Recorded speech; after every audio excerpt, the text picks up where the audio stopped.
parte visceral passava um pouco batido também, porque como eu tô na área da ortopedia, né, E ortopedia, às vezes a gente acaba esquecendo mesmo, né? E aí acaba. eu tô tentando fazer isso todos os dias treinar um pouquinho. O paciente chega lá com eu falo assim porque eu também atendo muito pilates, né? Sim, Então você sabe sim. que o pilates é diferente da fisioterapia em si, que você tem aquele momento ali para você avaliar, mas eu tô tentando aplicar tudo que eu tô aprendendo do curso todos os dias um pouquinho. Perfeito, muito bom. Muito E bom. aí para criar essas relações mesmo para a gente ir a pesquisa, né, Vinícius? Porque o que Sim. a gente tem que pesquisar, né? Meninos, mas e outra coisa, é tão importante isso que você falou agora, porque talvez nesse momento talvez a chavinha tenha virado, mas as coisas não tenham se conectado ainda completamente. Mas o fato de só de você estar curiosos, vocês estarem curiosos, né, a respeito poxa, eu preciso identificar que tipo de situação está levando essa dor, isso já abre um leque tão grande de possibilidades que eu falo, se a gente abrir demais esse leque, a gente enlouquece, porque a gente consegue encontrar relações em muitas coisas. Mas, em compensação, essa abertura para novas possibilidades te gera depois um afunilamento, que você vai excluindo, sabe? Assim, ó, poxa, abri para isso tudo, mas agora testei isso, não é, testei aquilo, não é, testei outro. E aí você vai afunilando as coisas, sabe? E aí você consegue ter mais precisão diagnóstica, eu digo diagnóstico tecidual e o diagnóstico funcional, né, que é o que a gente faz, diagnóstico cinesiológico funcional, né, para a gente poder ter uma capacidade mais certeira, né, de escolha de técnica, por exemplo, para um caso de dor, seja ela qual for, tá? Eu acho que quando você fala da ordem também que você segue, né, fala da inervação, inserção, acho que isso dá como que eu falo? Um norte pra gente. Isso é o norte. É isso mesmo. Depois É, perdido, porque igual você falou, tem tanta possibilidade, né, de ser e não ser. exatamente, porque assim quando a gente vai muito em cima do problema, né? Chegou um paciente porque já chega diagnosticado muitas vezes, né? Você trabalha com ortopedia, a Flávia também trabalha, a Bianca também, né? Bianca, você trabalha com ortopedia e muitas vezes chega já do paciente um paciente o papelzinho do médico, diagnóstico de tendinopatia do supraespinhal, por exemplo, né? Tá? Então, o cara está com diagnóstico de tendinopatia, você já vai direto para o tendão. Isso é recorrente nas clínicas, recorrente no nosso consultório. Se o cara tem uma tendinopatia, então eu vou pensar em trabalhar o quê? Não está rompido? Então, eu vou trabalhar com alguma metodologia que vai trabalhar essa parte mais inflamatória, né, inicial, para depois eu iniciar com fortalecimento mais excêntrico, trabalhar um laser, sei lá. Você tem um protocolo na sua cabeça. Só que a pergunta que a gente deixa de fazer muitas vezes é: pô, beleza, esse cara tem uma tendinite. Esse é um diagnóstico tecidual. O médico já deu esse diagnóstico para mim aqui, já veio de mão beijada. Por que ele iniciou com uma tendinite? Será que foi um trauma, né, que gerou essa repercussão, né, essa dor? É, beleza, qual foi o mecanismo desse trauma? Por quê? E se não foi um trauma, qual é a outra condição que pode ter levado, sabe? Então, essas perguntas que a gente tem que ficar se fazendo o tempo inteiro. Sim. E outra coisa que é importante também, você falou do norte, né? Beleza, é um tendão que está machucado. Tá. Vou avaliar, por exemplo, estou na hora de avaliar lá. Vamos avaliar a origem e inserção desse músculo, né? No qual o tendão tá lesionado, está disfuncional. Eu tenho alguma característica importante nessa origem e inserção que me levam a crer, por exemplo, que elas sejam a causa desse problema? Vou dar um exemplo. Tem muitos casos de cervicalgia, por exemplo, que a gente passa batido no músculo elevador da escápula. Tá? E aí é, avaliando, a gente descobre que esse músculo tá com problema, né? E ele está levando a um quadro de cervicalgia ou de dor na borda mais medial da escápula, mais na parte superior. E aí, o que acontece na maior parte das vezes? é que na parte da origem dele aqui na cervical, ele está sempre, na maioria das vezes, associado a uma tensão do escaleno, entendeu? Então, existe uma falha nessa origem. Por quê? Porque se o escaleno está muito tensionado, essa vértebra está ligeiramente mais rodada e inclinada para o mesmo. Desculpa, rodada para o lado é, oposto, inclinada, rodada para o lado esquerdo, vamos dizer que é do lado direito, que é a disfuncional, ela está mais rodada para o lado esquerdo e inclinada para o lado direito. Tá? Então, você tem um problema de origem ali. Então, se eu não tratar a cervical, que é a origem desse músculo, por exemplo, do levantador da escápula, eu não vou ter uma boa resposta. Então, eu tenho que tratar a origem e inserção, tratar a inervação desse músculo, que sai da cervical também. Então, eu vou trabalhando todas essas correlações de uma maneira mais sistêmica, né? Então, a gente consegue ser pragmático na hora de aplicar determinada técnica relacionando aquela disfunção. Entendeu? Beleza? Mais alguma coisa, Gília? Sim? Deixa eu falar. Não. Não? Beleza. E você, Bianca, conta para mim, você conseguiu fazer alguma coisa daquela tabelinha dos cervical, enfim? Vinícius ainda não, na verdade. Não? Porque, ainda não chegou também nenhum paciente assim novo, né? Para pegar para estudar um pouquinho. E nenhum caso assim bem interessante, não. Vamos Tá, ver mas semana. me conta dos pacientes que você tem atendido hoje, Bianca, assim, um caso que talvez você esteja tendo algum tipo de dificuldade, ou o paciente que evoluiu até X e aí agora ele está estagnado. Você tem algum caso assim? Deixa eu pensar aqui. Porque eu atendo bastante Pilates, né? Legal. Aham. Tô até atendendo um paciente que de vez em quando ele vai com você, o Francis, né? Não sei se você lembra. Qual? Francis. Ah, o Francis, ele vai vir comigo amanhã. Exatamente, né? Ele teve Aham. uma evolução ótima. Eu tinha começado, na verdade, com a fisioterapia com ele. Ele Uhum. não estava tendo muito retorno, estava muito Sim, travado. E aí sim. eu incluí ele, falei assim, vou esquecer um pouco a fisioterapia e incluí ele no Pilates para alguns alongamentos e mobilidade. Ele já melhorou bastante, graças a... Graças a Deus. Ele me É. mandou uma mensagem falando que ele estava muito melhor, mas ele queria vir comigo aqui amanhã para poder fazer uma reavaliação, né, de como é que Uhum. estava. Então, ele deve vir aqui amanhã e eu vou reavaliá-lo. Entendeu? Estou aguardando. Ele tá conseguindo caminhar, ele falou que já caminhou pelo menos uns 5 quilômetros, coisa que ele não estava conseguindo fazer, já está na academia fazendo alguns exercícios, então ele está bem melhor. Não está tendo mais aquelas crises fortes que ele tinha, né? Sim, só para as meninas né, ficarem sabendo desse caso, né, Bianca, acho legal, o Francis teve um quadro de lombociatalgia. Eu não lembro qual lado, você lembra qual foi o lado que ele teve a lombociatalgia? Acho que foi o lado esquerdo, se eu não me engano. Foi o lado esquerdo, né? Hum. E ele estava bastante, né, Bianca? Estava bastante travado, né? Ele não Ah, conseguia mobilizar, ele não conseguia movimentar, enfim. Nesse caso, Bianca, eu nem. Poxa, até legal de trocar essa ideia.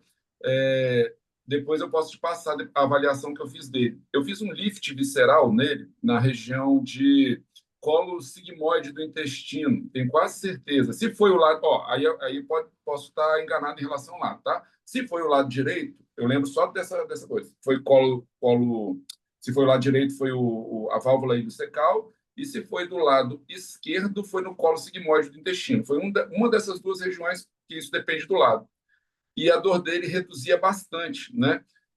Só que eu não associei de cara vamos dizer assim, essa hipomobilidade dessas regiões à queixa dele, né? A sintomatologia. Mas eu percebia que quando eu mobilizava aquela região, ele sentia um pouco mais de alívio. A primeira sessão com ele, eu tenho até um retorno dele da primeira sessão, ele falou, cara, eu fiquei muito bem por uns 2, 3 dias, mexi bastante no diafragma dele também. Eu fiquei muito bem por uns 2, 3 dias, depois a dor voltou, né? E aí eu não lembro se ele chegou a fazer uma ressonância, fez, Bianca, você lembra se ele tem uma ressonância magnética?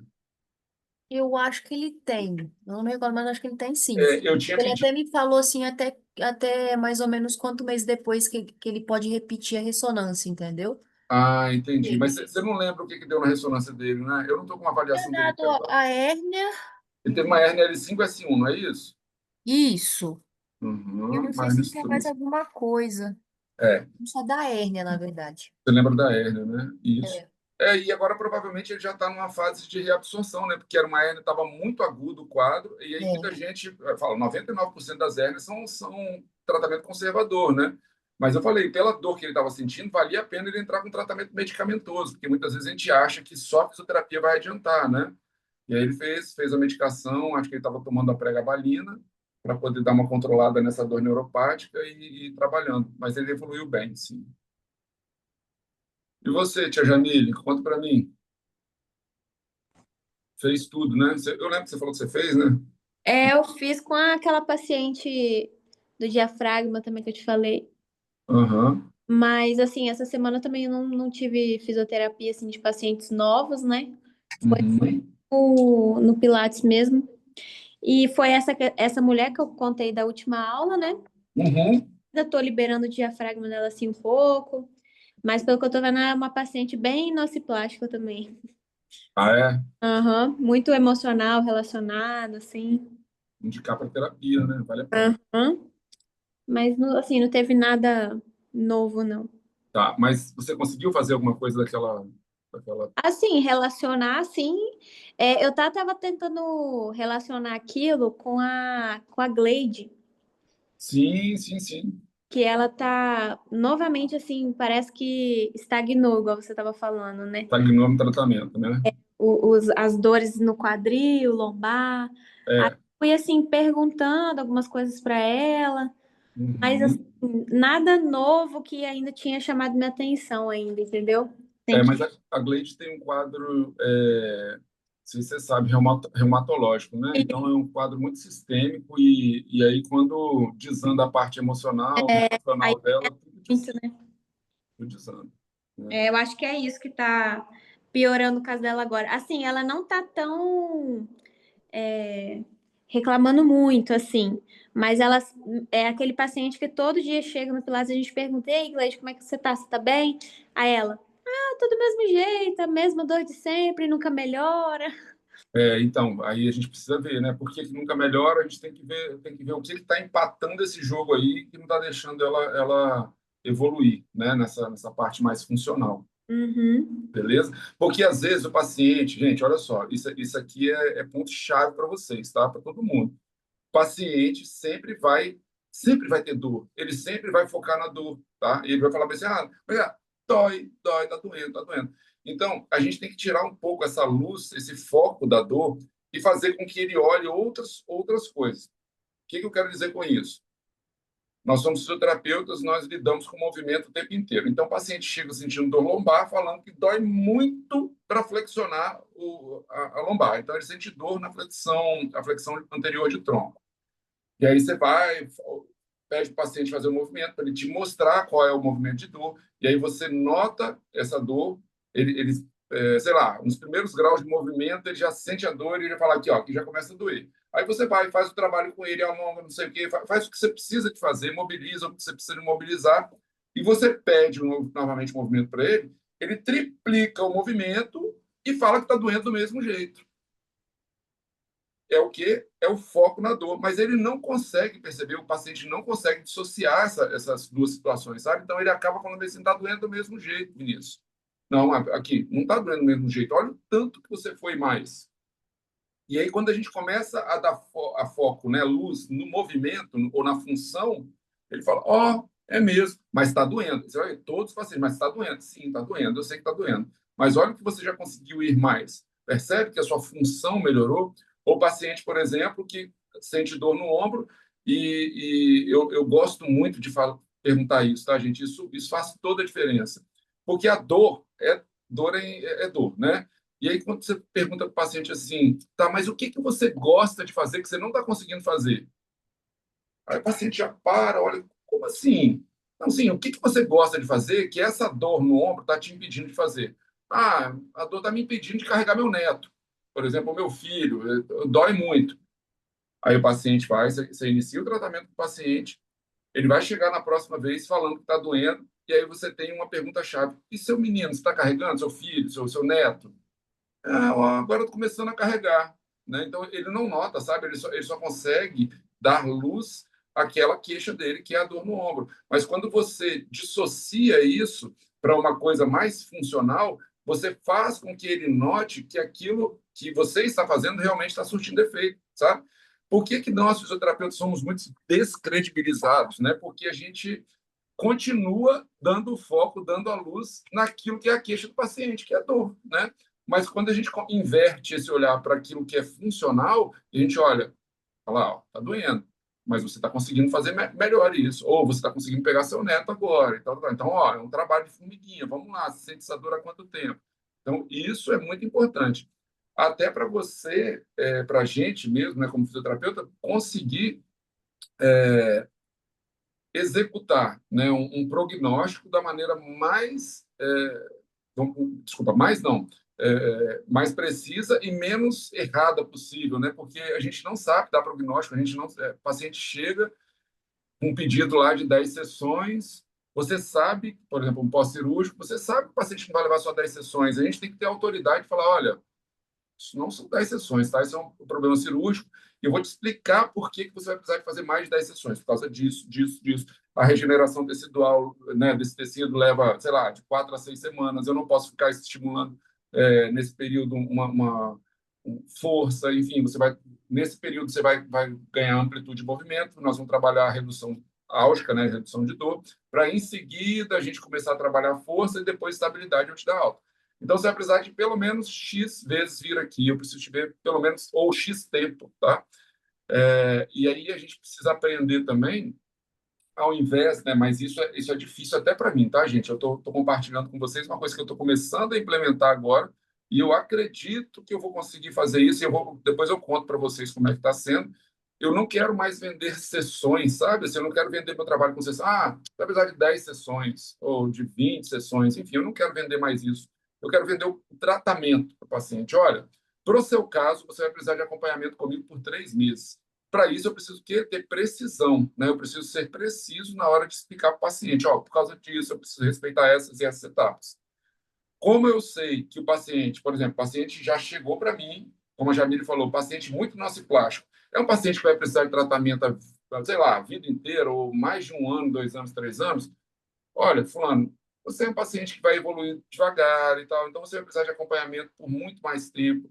Então, para você, vamos fazer um acompanhamento anual aí, eu cobro para você X. Então, assim, a gente precisa ter esse discernimento para poder oferecer para esse paciente. Claro que ele não vai pagar tudo de uma vez, mas, enfim, isso também faz com que você tenha segurança de que aquele paciente vai estar comprometido com o seu tratamento, sabe? Com o tratamento dele, não com o seu, né? Mas com o tratamento dele. Beleza? Alguém já trabalha assim? Alguma de vocês? Trabalha por venda? Você não vende o seu atendimento, você vende o tratamento completo? Eu ainda não, mas me interessei. Né? Não é muito É mais legal? pós-operatório. Pois é. Pós-operatório, a gente tem um controle muito legal disso, né? Muito. Pois é, exatamente. Você trabalha, Flávia, dessa maneira? Mais ou menos. Conta para mim qual é a sua experiência. Perdão. É igual quando é relação com Pilates, eu falo isso com eles.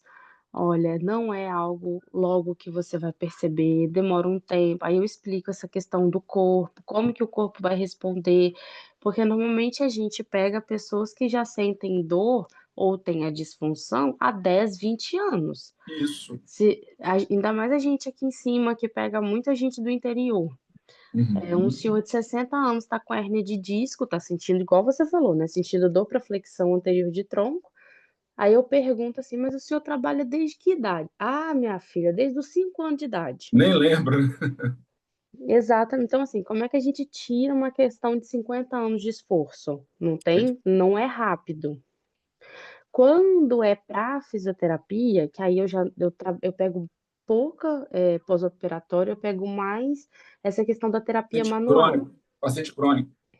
Isso. Aí eu explico para eles, olha, não tem como resolver isso com 2, 3 sessões. A gente vai ir fazendo. você vai vir uma vez na semana, depois a gente vai evoluir para 2 vezes na semana. E aí eu vou conversando com eles. E sempre vou tentando jogar para o movimento. Isso. Que eu sempre falo, ó, eu vou fazer o trabalho da recolocação da articulação. Falo assim para eles entenderem melhor, né? Uhum. E aí depois você vai precisar do movimento, porque sem o movimento você vai melhorar a sua sintomatologia, mas você não vai curar o seu problema. Sim. Aí eu vou fazendo assim com eles. Então, assim, eu consigo ir reorganizando, mas vender sessão assim fixa, 10 sessões, 20 sessões, isso eu já não tenho feito há um tempinho mesmo, não. E eu entendi. E aí, Flávio, olha só, você e a gente botaram duas coisas aí que vale a pena a gente refletir. Porque em pós-operatório, fica muito complicado, por exemplo, você determinar a quantidade de sessões, né? Porque tem pacientes que vão precisar, por exemplo, de sessões inicialmente todos os dias, depois o paciente vai vir 3 vezes por semana, enfim. E à medida que esse paciente vai melhorando, você vai deixando esse atendimento, né? Mas para a gente é muito mais prático pensar em tempo. Por quê? Porque eu sei que regeneração tecidual é uma coisa mais ou menos certa, né? Claro que isso varia muito em relação à idade, mas vamos supor que o paciente faça uma cirurgia de ligamento cruzado anterior, né? O paciente chegou para mim aqui hoje. Tem quanto tempo você fez cirurgia? Uma semana. Perfeito, fez uma semana. Então eu já sei que para esse enxerto entrar na fase de ligamentização, que é uma fase que eu sei que o enxerto já está muito rígido, já está muito firme, e ele não vai ter tanta instabilidade. Esse tempo vai variar em torno aí de 3 meses, 3 meses e meio, sabe? Ou até pode chegar até 4 meses, 16 semanas, né? Eu sei que existem protocolos que são acelerados e não acelerados. Esse paciente é um paciente desportista, ele faz esporte, ele precisa de um retorno mais rápido à atividade esportiva? Precisa. Então, eu posso aplicar um protocolo acelerado, que já é validado, eu tenho vários estudos sobre isso, eu passo para vocês, que o protocolo é de 18 semanas. Então, eu já sei que com 18 semanas esse paciente entra na fisioterapia e sai, né? Então, eu vou me organizar em relação a isso. Então, eu não vendo quantidade de sessões, eu vendo tempo, né? Então, ó, eu vou fazer o seu tratamento aí por 3 meses, né? Ou 4, enfim, que seja. E o seu tratamento inteiro, eu estou te garantindo um tratamento inteiro por X mil reais. Se acontecer alguma intercorrência, por exemplo, você fez seu trabalho certinho e tal, o paciente sai lá na rua, torce o joelho de novo. Você não tem culpa disso, né? Você não é obrigado a tratar esse paciente porque ele já sofreu um novo entorse. Aí a gente precisa rever o que a gente vai fazer, né? A gente joga mais para frente, eu vou reavaliar e fazer. Agora, a gente também tem que ter em mãos, né, o que pode sair fora. Olha, numa cirurgia de ligamento cruzado anterior, o índice de re-ruptura depois do terceiro mês, ele aumenta para não sei quantos por cento. Então, eu tenho que tomar cuidado. Então, sabe essas coisas que a gente precisa estar atentos para poder evitar, né? Então, assim, como eu estou falando para vocês, eu estou começando a fazer isso, e depois eu vou contar para vocês quais são os resultados disso. Fazendo com bebês, com bebê é mais fácil, tá, gente? Porque você vende o tratamento para o pai e para a mãe e é muito mais tranquilo, né? Você fala com os pais, olha, para esse torcicolo do bebê, para ele ficar bem, precisa acompanhar o bebê até 1 ano de idade. Não quer dizer que você precisa vir toda semana para fazer fisioterapia com o bebê, não é isso. Mas eu preciso ter esse acompanhamento, uma vez por mês, pelo menos, você precisa estar aqui. Então, fica mais tranquilo, os pais já entendem essa informação. E aí eu consigo priorizar o tratamento com o tempo que eu tenho disponível, né? Que é o que a ciência mostra, que é o que os estudos mostram. Eu Entendeu? acho que o melhor momento para você falar isso também é durante a avaliação, né, Vinícius? Igual eu te falei Perfeito, isso aí. passada. É o paciente sair já sabendo mais ou menos o tempo que ele vai ficar. Não vai ficar preso à quantidade de sessão. E sim, igual você falou, o tempo. Isso eu O faço tempo. sim. Né? Isso Igual aí. o paciente, amanhã ele tem uma consulta, né, com o médico dele de ombro. Ele já sabe que ele não está preparado para sair da fisioterapia, mesmo que o médico falar, ó, você tá de alta, porque tem muito isso, né? Muito. Ele sabe que é eu fisioterapeuta, que vou passar alta para ele. É isso aí. Quando você entende isso, quando o médico te respeita e entende isso, que quem tem que dar alta da fisioterapia é você e não ele, fica tudo muito mais fácil, né? O problema é que um se mete no trabalho do outro, né? Principalmente de lá para cá. É muito unidirecional isso, né? Eu reparo muito isso. Poxa, eu estava atendendo. Isso não aconteceu comigo uma vez, não, gente. Foram 10, 20, 500 vezes, não sei nem quantas vezes foram. O paciente vem, está fazendo tratamento, enfim, está melhorando, e o médico, não, você já está bom, vai para academia. Pô, rapaz, com vontade de chegar, entrar dentro do consultório desse médico com o pé no peito dele, entendeu? Não era a hora. Aí vai, faz o quê? O paciente obedece. É muito difícil a gente vencer essa barreira, né? O médico fala, médico é Deus, né? Não, o cara baixa a cabeça, não, tá bom, o doutor falou que eu já posso parar de fazer fisioterapia. E aí, por mais que você explique para o paciente, ele vai acreditar muito mais no médico do que em você. Concorda comigo? Na maioria das vezes, né? A gente, como fisioterapeuta, a gente já se coloca numa... É ruim isso, né? Mas a gente se coloca numa posição inferior, né? E muitas vezes a gente merece estar nessa posição inferior, por quê? Porque a gente não sabe debater, né? E aí, quando você mostra para o médico, fala assim, olha, doutor, eu não acho que esse seja o momento melhor para esse paciente ser liberado para a academia por esse motivo. Ele está nessa fase de tratamento, eu ainda preciso ganhar isso, isso e isso. O cara fala, opa, não, então tá beleza, esse cara sabe o que ele está falando, essa pessoa sabe o que está falando, então eu deixo nas tuas mãos. E aí, esse contato, muitas vezes, não se dá pelo telefone. Gente, não vamos ter preguiça de escrever, não. É escrever laudo mesmo para o médico, tudo que você está fazendo. Não interessa se ele não ler, tá? O paciente vai ler. Ele falou, pô, olha aqui, ó. O Vinícius escreveu tudinho que eu tenho. Porque tem médico que faz assim, ah, tá bom, isso aqui não precisa não, você tá bom. Ou não, ah, você vai ter que fazer aquilo outro, sabe? Outra coisa. Então, isso você pelo menos está resguardado. E aí isso vai fazendo que o grau de confiança do seu paciente vai aumentando muito mais e ele vai começar a te perguntar as coisas antes mesmo de ir no médico. Tá bom? Menino, vamos fazer o seguinte, meninos, olha só. Aquelas folhinhas lá, né? Folhinhas, desculpa, aquelas correlações anatômicas. Eu queria muito que vocês fizessem e depois mandassem no grupo para mim, para eu dar uma olhada, para saber até que ponto, né, que vocês estão conseguindo assimilar aquelas correlações, tá? Assimilem assim, ó. Quer ver? Deixa eu abrir aqui, deixa eu iniciar uma apresentação bem rapidinho. Vou compartilhar a tela aqui.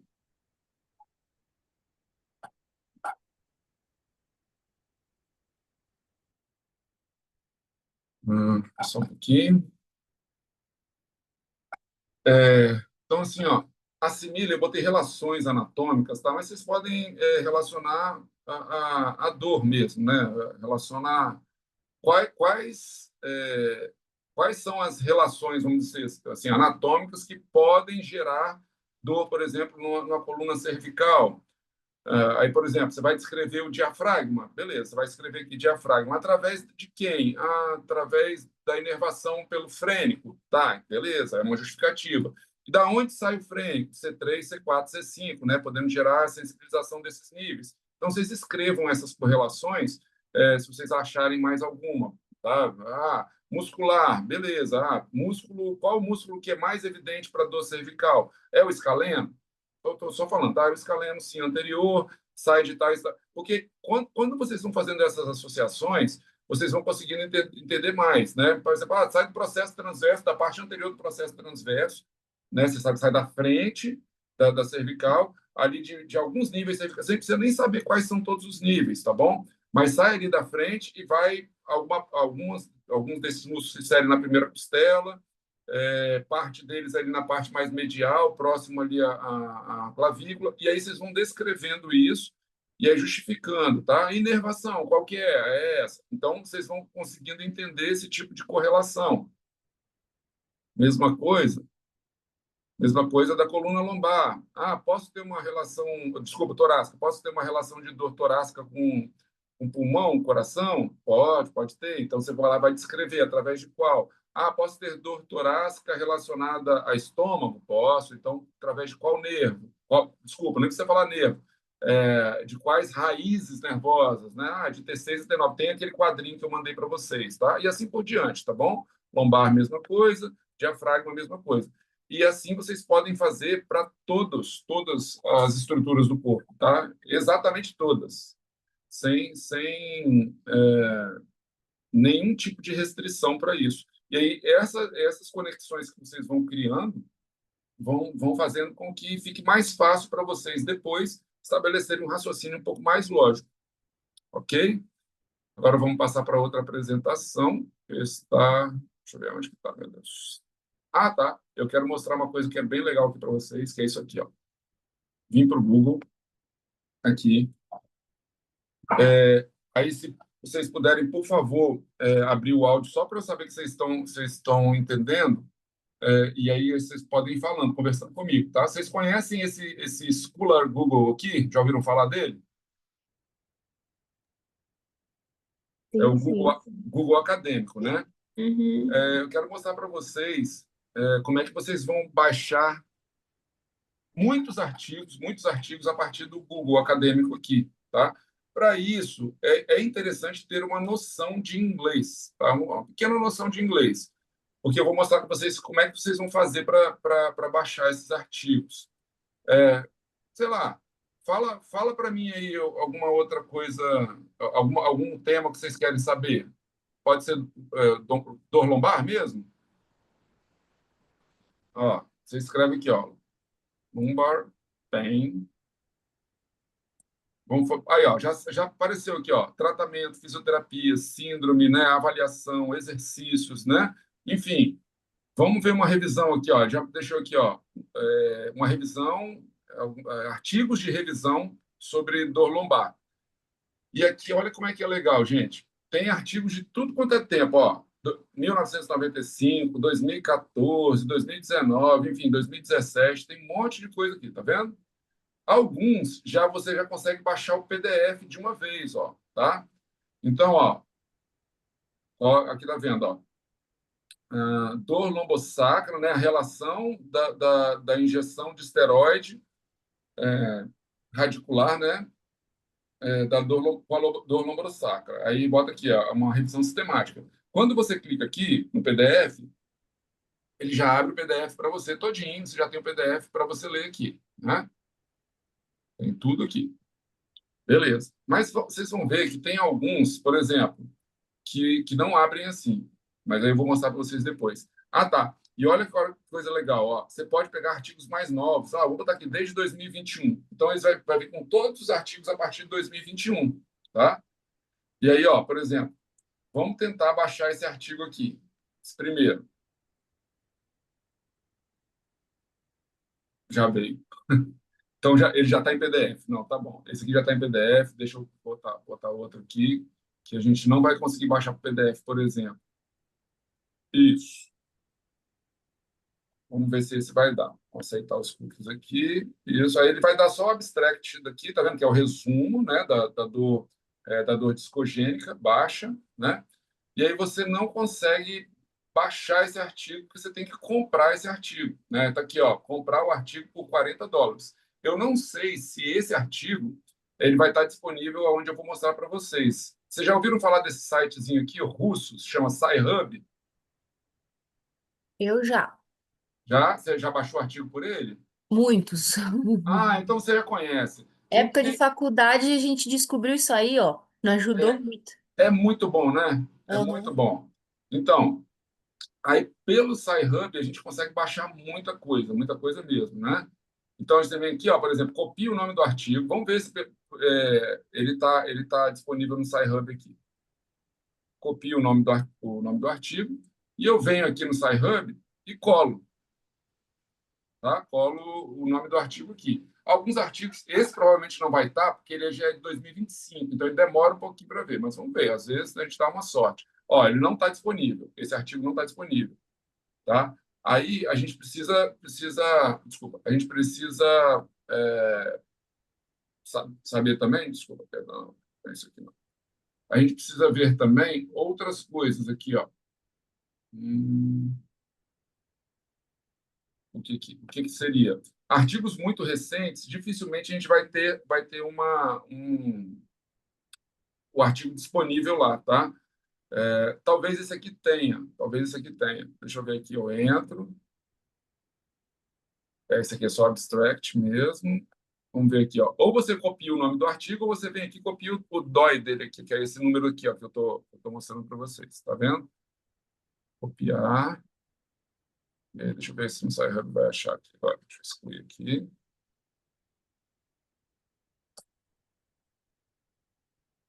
Vou lá. Vamos ver se ele abre. Também não abriu, tá vendo? 2023. Pô, me dei mal. Eu baixei tanto artigo já, mas, enfim, é fazer uma tentativa, tá? Mas a gente consegue baixar vários e vários artigos através disso aqui. Eu já baixei muito. Você também, né, Flávia? Você falou que você baixou bastante, né? Não, não, foi a Bianca. Ah, foi a Bianca. Ai, desculpa, achei que tinha sido Isso. você. Na Perdão, minha, Bianca. na Você minha baixou época muito. na minha época de faculdade não tinha isso, não. A gente meio que plagiava mesmo, conseguia por piratear e pegava esses artigos que tinham que ser pagos. Sim, aqui, ó, tá vendo? Esse aqui baixou, tá vendo, ó? The Spine Journal. Aí ele baixou todo o artigo aqui para vocês, tá? Então, ele vai ficar disponível aqui, gente, é porque eu estou no iPad, tá? E o iPad tem uma coisa, mas se vocês botarem no computador, ele vai conseguir baixar para você, tá bom? Ele baixa todinho. O iPad, ele tá dando, eu não sei o que está acontecendo, ele não tá me permitindo rolar a tela aqui. Deixa eu ver se eu consigo. Não está me permitindo rolar a tela aqui, tá bom? Mas esse artigo, por exemplo, vai estar, ó, a revisão sistemática com meta-análise da alteração da musculatura, tá vendo? A alteração da morfologia da musculatura lombar e composição, né, e sua composição em relação à dor lombar baixa. Uma revisão sistemática e uma meta-análise. Esse estudo deve ser muito bom. Eu não tenho esse estudo, eu vou até baixar ele para mim depois. Tá? Entenderam, pessoal, aqui? Como é que faz? Mas isso vai estar na aula também, vocês podem pegar. Mas falaram que foi eu que falei, eu vou falar que não foi, não. Já está gravado. Mas hoje todo mundo faz isso, tá? É uma É maneira proibido, mas o fácil. pessoal faz. É proibido, mas faz. Mas eu falo, gente, a gente precisa ter acesso à informação. E, infelizmente, se a gente for ter que assinar todas as revistas científicas, a gente não vai conseguir, né? Então, se você tiver essa ferramenta para você conseguir baixar artigos, isso muda tudo, tá? Peraí, deixa eu ver aqui.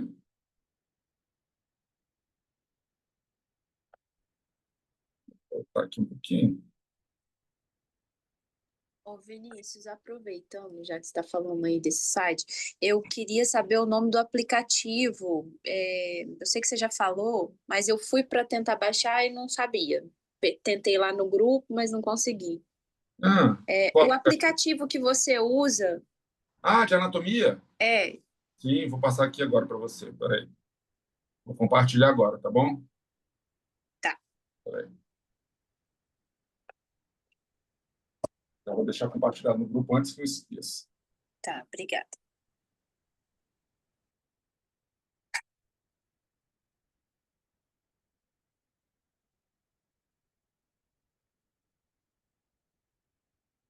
Chama Anatomy Learning, o nome dele. Espera aí. Eu vou compartilhar aí com vocês.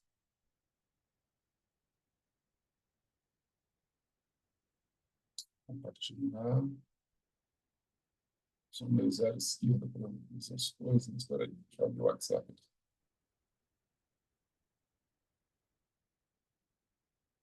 O bom assim, é que você paga uma vez, né, pelo aplicativo, e aí você não precisa ficar, enfim, pagando mensalidade, né? Foi aí? Chegou, gente, para vocês?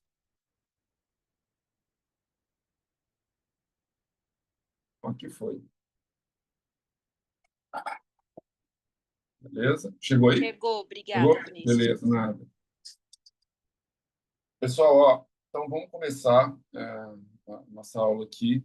Hoje a gente vai falar, a gente vai complementar tudo, né? A gente vai sempre criando um raciocínio para poder desenvolver uma avaliação mais criteriosa, né? E a gente chegar no final de uma anamnese enfim, ou no final de uma avaliação completa com todas as informações que a gente precisa, né?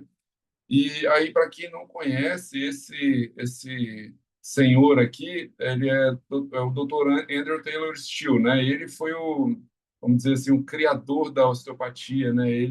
A história dele é maravilhosa. Eu já li alguns trechos da biografia dele. Confesso que eu não tenho, mas eu vou comprar a biografia. Eu vou buscando na internet algumas coisas e, e a história dele é muito legal, assim, ó, porque ele era um médico americano, né?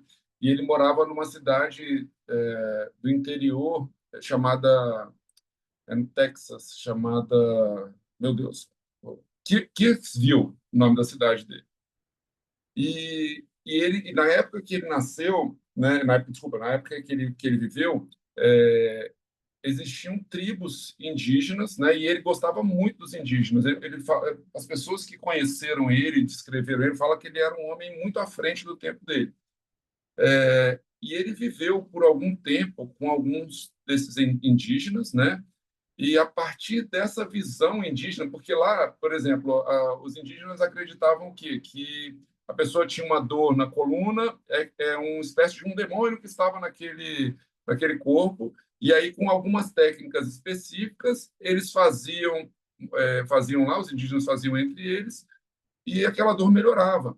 E ele era uma pessoa muito sábia, né? E ele entendia muito de anatomia, por ser médico, e ele começava a querer encontrar correlações. Ele falava, gente, por que quando, sei lá, quando aquele índio fez uma técnica de thrush, né, que é o que a gente vai aprender lá, na coluna da pessoa, melhorou. E aí ele começou a estudar todas as relações anatômicas, o que tinha naqueles tecidos que fazia com que aquela pessoa, cada vez que fazia, melhorava.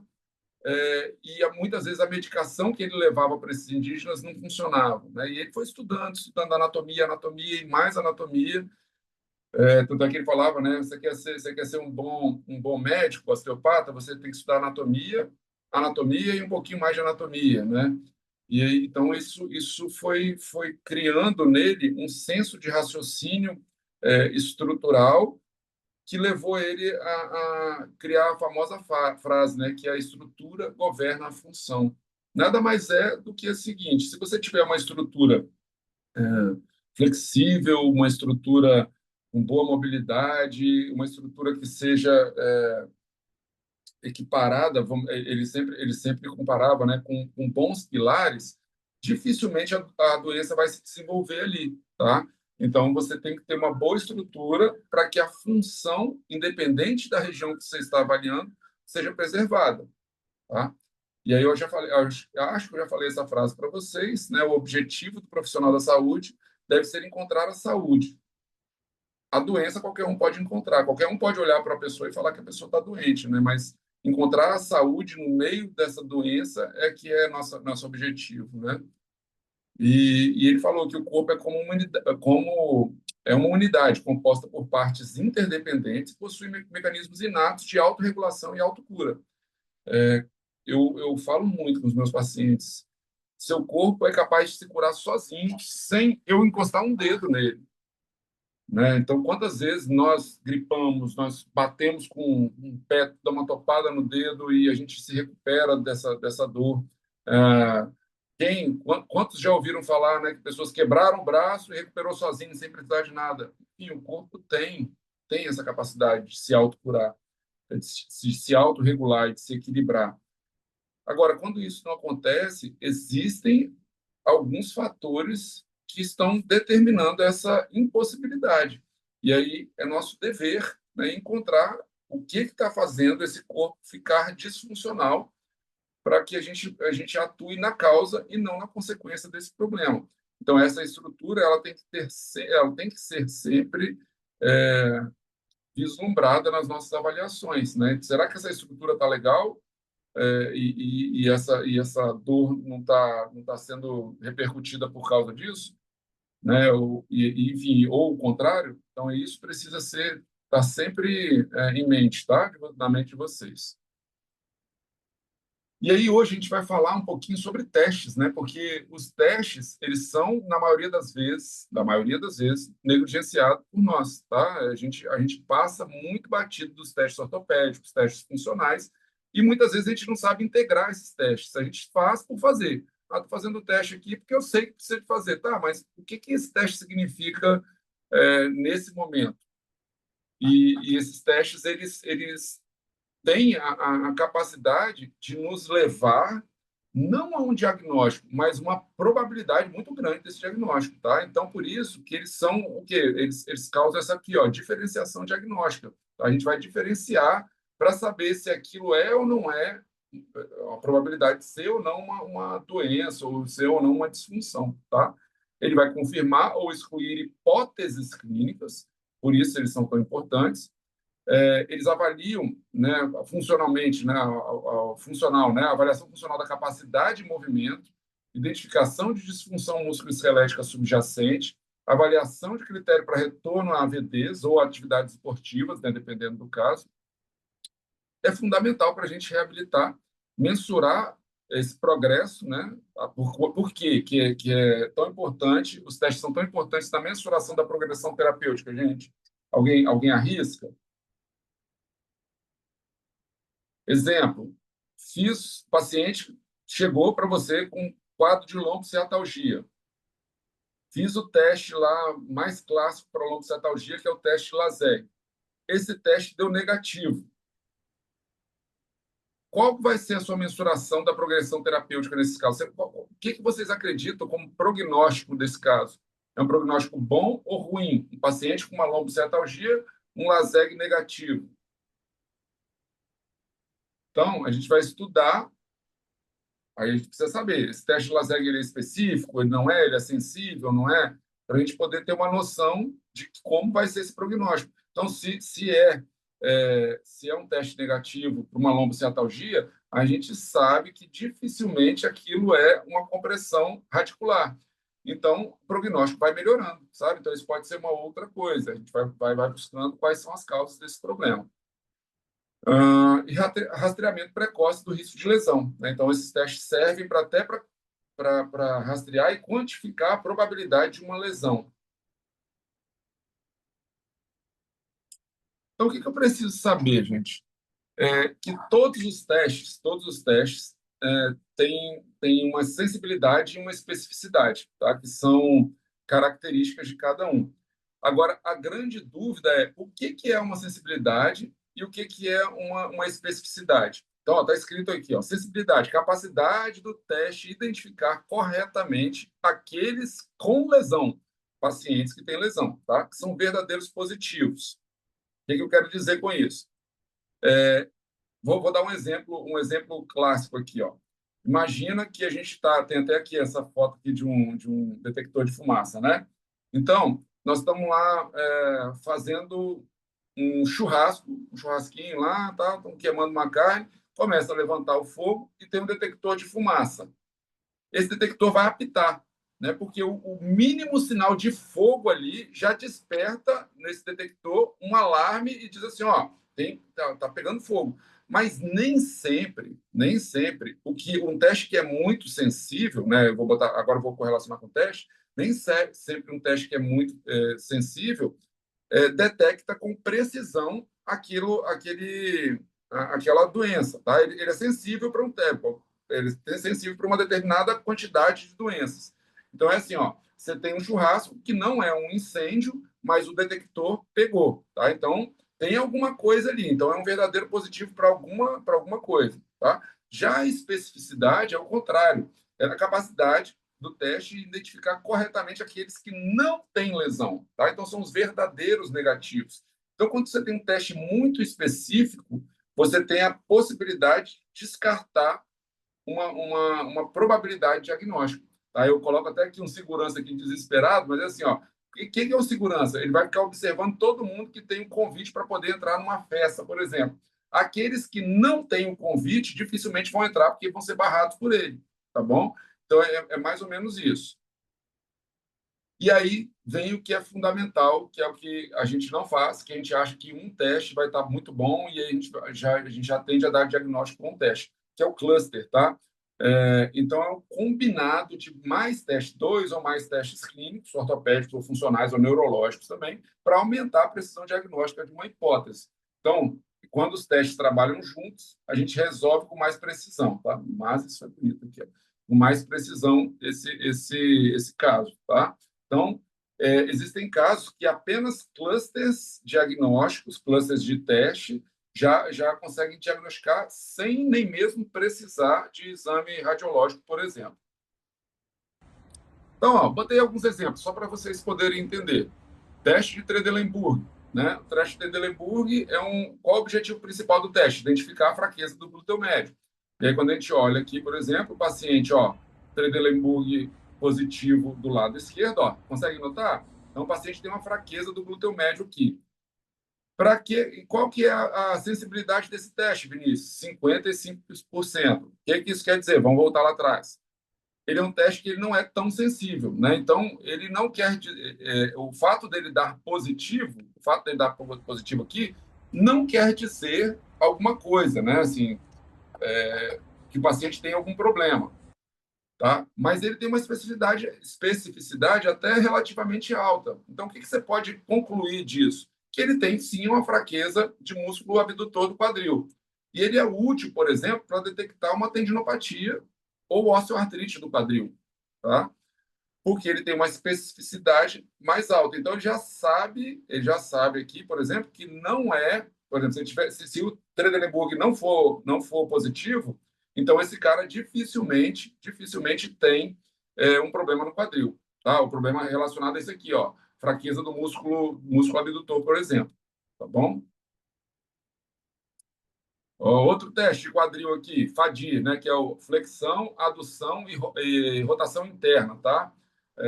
Flexion, adduction and internal rotation, tá bom? Ó, sensibilidade altíssima, 99%. Mas olha a especificidade. O que isso quer dizer? O alarme acendeu lá. Ó, o alarme, estamos fazendo churrasco, ele acendeu. A sensibilidade muito alta. Então, ele é um teste provocativo para impacto femoroacetabular e lesão labral. Mas ele não vai te dar especificidade, tá? Então, ele é excelente para descartar, por exemplo, esse tipo aqui, se ele for negativo, tá bom? Então, se o FADIR não tiver presente no paciente, mas ele vai descartar, por exemplo, um impacto femoroacetabular. Mas o resultado positivo não confirma nada, tá bom? Porque a especificidade dele é muito baixa.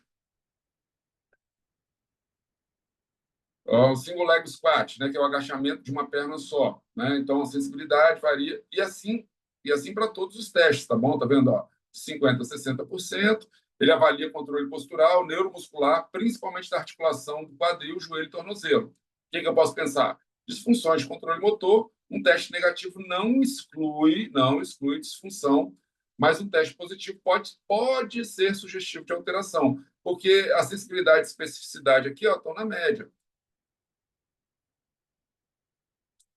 E assim, eu fui passando alguns testes de quadril e joelho, tá, pessoal? Eu vou passar batido aqui, mas eu só quero que vocês notem uma coisa, que cada teste tem uma característica principal, né? Eles têm especificidade e sensibilidade em um certo nível.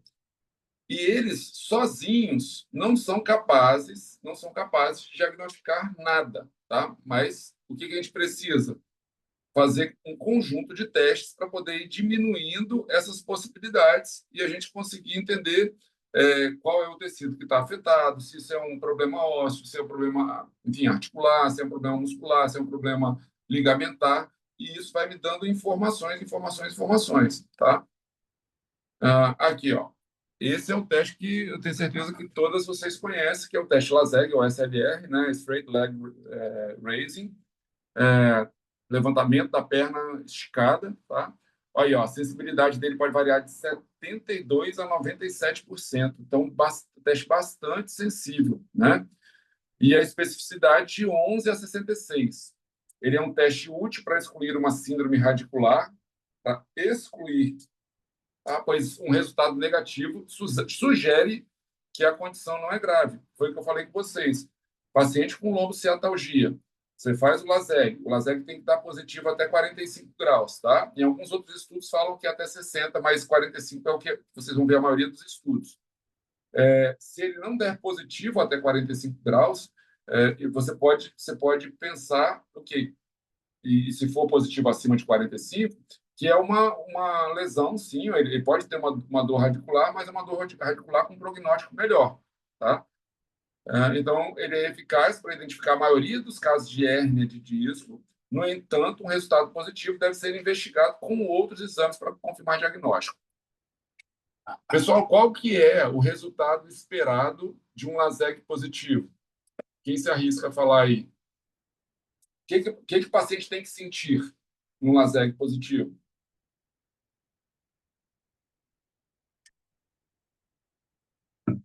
Uma de cada vez, hein? Falando. Bora, gente, ninguém se arrisca, não? Nada, ninguém mesmo. Aonde a dor tem que aparecer desse paciente? Atrás da perna? Radiando atrás da perna? Radiando atrás da perna. Quem dá mais? Que vai até a lombar também, assim, vamos supor, né? Um pouquinho atrás lá. Que vai até a lombar. Beleza. Mais alguém?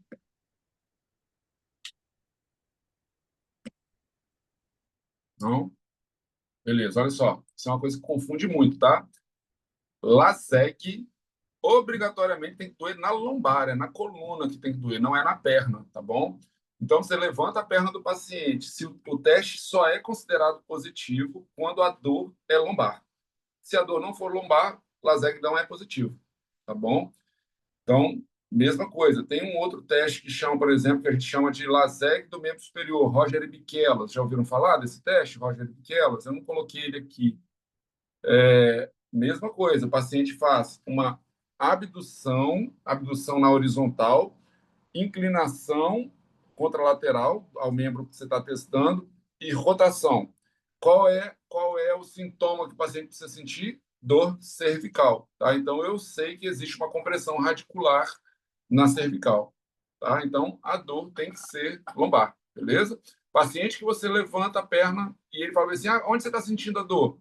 Na perna, atrás da perna, o LASEG é negativo. Beleza? Aí a gente precisa identificar outras coisas.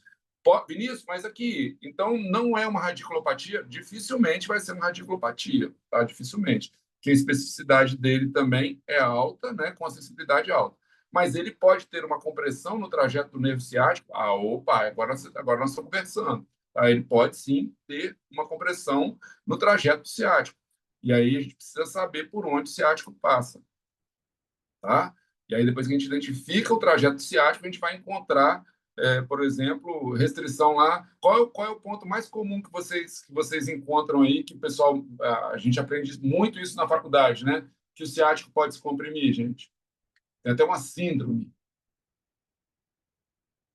Piriforme, síndrome de Piriforme, piriforme. piriforme, legal, isso aí, tá vendo? Realmente, o piriforme pode comprimir ali, ou, desculpa, o piriforme comprime o ciático, e aí a pessoa tem uma sintomatologia de ciatalgia, né? Mas não é de lombociatalgia. Pode ser lombociatalgia? Pode ser lombociatalgia, mas na maior parte das vezes é uma ciatalgia, uma dor só no trajeto ciático, né?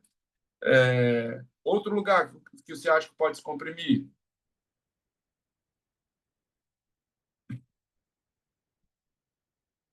Vou abrir aqui para vocês, ó, ficar mais fácil. Eu estava mostrando um negócio do paciente. Rapidinho.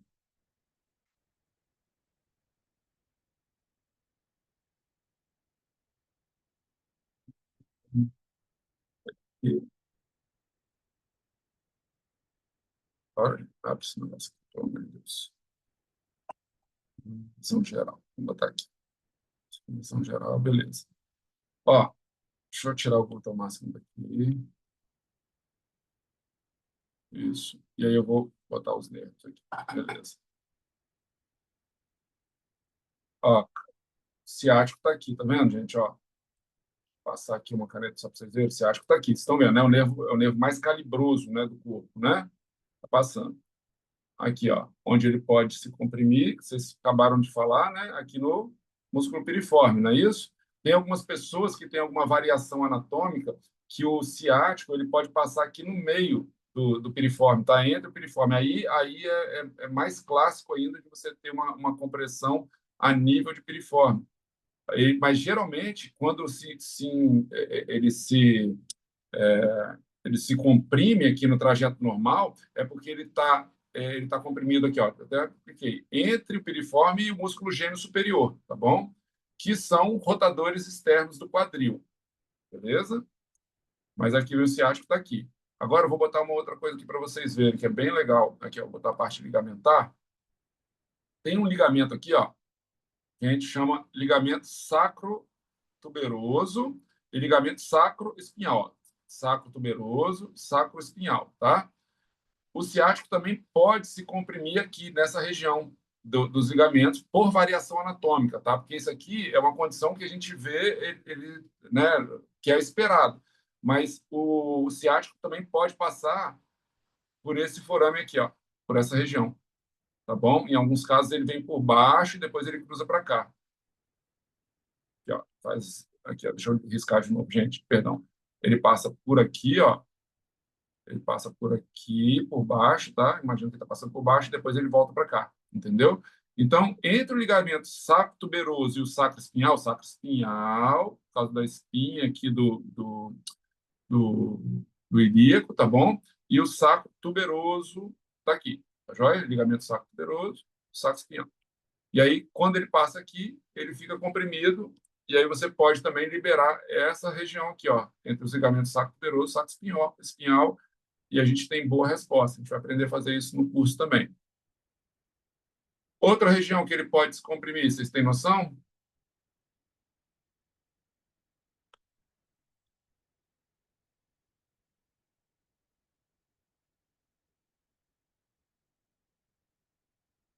Ó, outro lugar. Ele pode se comprimir aqui entre o músculo entre o músculo semimembranáceo e o músculo adutor magno, tá? Então ele pode estar comprimido nessa face, nesse ventre muscular aqui. Na fossa poplítea também ele pode se comprimir aqui, pode se comprimir também aqui próximo à cabeça da fíbula, tá? Nessa região aonde ele faz onde ele se bifurca, né? Ele vira nervo fibular, aqui também ele pode estar comprimido nessa região. Enfim, a gente tem que ir buscando no trajeto dele, a pontos de compressão, tá bom? Entenderam, gente, aqui? Mas que não vão ser, por exemplo, positivos o LASEG, se tiver uma compressão a nível, sei lá, da cabeça da fíbula, de compressão a nível de cabeça de fíbula, não vai ser um LASEG positivo. Bom?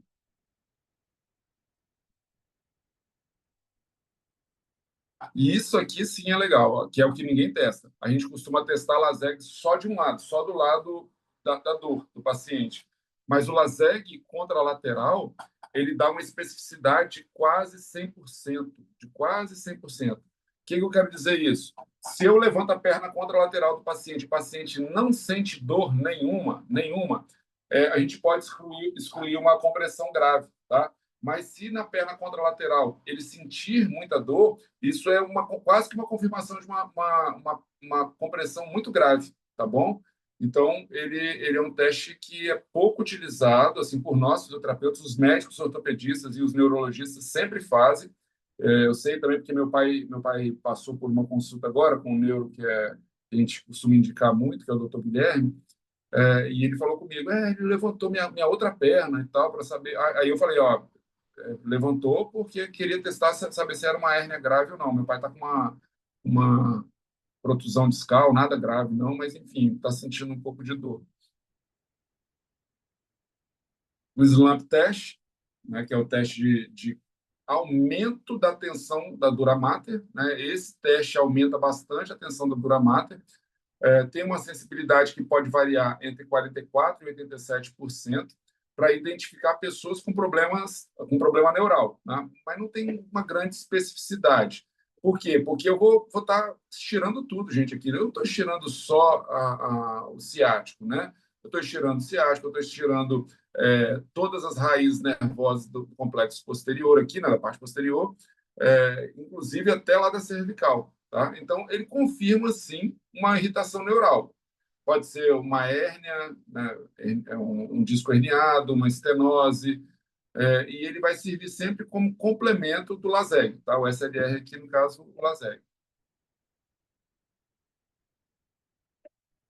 E aí, vamos para os testes cervicais aqui, né? O Spurling, né? O teste Spurling ele tem uma sensibilidade de 50% e uma especificidade de 90 a 93%. Ou seja, se eu fizer esse teste aqui e o paciente não relatar dor, é sinal de que ele não tem uma compressão, né, foraminal ali. Então, o objetivo principal, eu faço o quê? Uma redução do espaço foraminal e provoco essa raiz nervosa simulando o fechamento desse forame.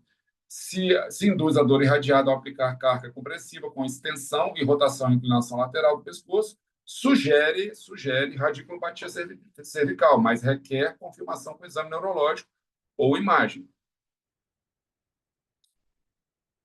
Tração cervical, que é uma distração, né, uma especificidade de 90%. Se aliviar a dor com a descompressão da coluna cervical, sugere que esse paciente possa ter uma compressão, né, compressão da raiz nervosa ali.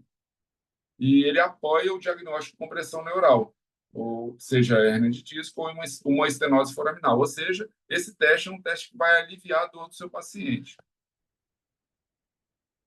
O teste Valsalva, tá? O objetivo principal dele é reproduzir os sintomas neurológicos, é o aumento da pressão intratecal. Eu peço um aumento da pressão dessa região e ele vai aumentar o sintoma.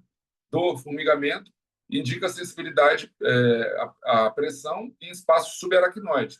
Suspeitar de compressão medular, hérnia central ou tumor espinhal, uma especificidade também bastante alta. E o teste de rotação do pescoço, tá? Aqui, esse teste em específico, ele não precisa ser feito de maneira passiva, como está sendo feito aqui. Tá? Ele é descrito como passivo, sim, mas ele também pode ser feito de maneira ativa. Você pede uma rotação para o paciente, e se esse paciente consegue fazer uma rotação completa do pescoço, né, ou seja, mais acima de 60 graus, ele não indica limitação funcional. Então, abaixo disso, esse paciente está limitado funcionalmente e o paciente, a gente tem que associar essa dor ou rigidez, né, a mobilidade ativa, a algum tipo de problema muscular, articular ou neural. Tá? A restrição do movimento rotacional indica restrição neuromuscular facetária. A gente precisa usar esse teste como rastreio para indicar exame mais aprofundado. E aí, vamos lá. Por que eu falei disso? E para cada um tem um cluster, tá, descrito. Mas esse cluster aqui, que a gente chama cluster de Wiener, tá? Ele tem, olha só, ele tem uma especificidade altíssima, de 94% a 99%. Quando a gente faz todos esses testes aqui e eles indicam, eles vão dando positivo, positivo, positivo, o diagnóstico clínico é altamente acurado de radiculopatia cervical. Tá? Então, a gente pode acreditar que esse paciente tem uma radiculopatia sem mesmo pedir uma ressonância. Tá? É claro que ela é uma conduta sugerida, né, para pedir a imagem, para você ser mais preciso ainda. Então, a avaliação funcional é muito importante para isso, e a conduta geralmente é conservadora, né? Geralmente conservadora. Mas existem casos que são cirúrgicos, sim, conforme a gravidade do problema. Tá? Então, qual é a conclusão que a gente tira disso? A gente precisa ter, para uma boa tomada de decisão, a gente precisa ter o conhecimento e o conceito de para que serve o teste. Porque muitas vezes a gente não vai conhecer o teste certinho pelo nome, a gente não vai saber como está descrito, enfim. Mas se a gente tiver uma base anatômica, fisiológica, enfim, e neurológica também, do que você precisa reproduzir no teste, a probabilidade que você tem é muito grande de você diminuir erros no diagnóstico tecidual. Por isso, a anamnese precisa ser bem feita e esse cluster avaliativo deve estar presente. Não adianta aplicar teste de maneira isolada. Tá? Os testes de maneira isolada não servem para nada. Então, vou voltar aqui rapidinho. Vamos voltar aqui para a nossa conversa.